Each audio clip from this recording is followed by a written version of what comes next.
कॾियारियो प्यार जो परणो कंदड़ जोड़ो तहफ़ुज़ लाइ मीडिया सेंटर पहुची वियो। तहफ़ुज़ जो मुतालबो नवाब वली मोहम्मद वासी प्यार जो परणो कंदड़ जोड़ो शहज़ादे चांडियो पंहिंजे मुड़ुसु साबिर चांडियो सां गॾु मीडिया सेंटर ब्रिया सिटी में मीडिया सां ॻाल्हाईंदे चयो त मुंहिंजी शादी गुलशेर चांडियो सां थियल हुई, जे मूंखे 1 साल अॻु तलाक ॾिनी हुई।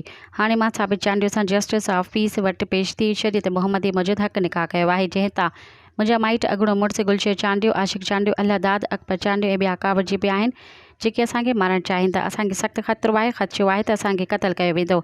ॼाणल माण्हुनि असांजे घर ते हथियारनि सां हमिलो पिणु कयो आहे। हुननि आला इख़्तियारनि SHO नवाब वली मोहम्मद, DSP सखरन, SSP शहीद बेनज़ीराबाद ऐं ॿियनि खां मुतालबो कयो त वाक़े जो नोटिस वठी जवाबदारनि ख़िलाफ़ कार्रवाई करे असांखे तहफ़ुज़ फ़राहम कयो वञे। मज़ीद ख़बरनि ऐं तफ़सीलात लाइ विज़िट कयो असांजी वेबसाइट www.awamiNewsHD.com ऐं ॾिसंदा रहो अवामी न्यूज़ HD।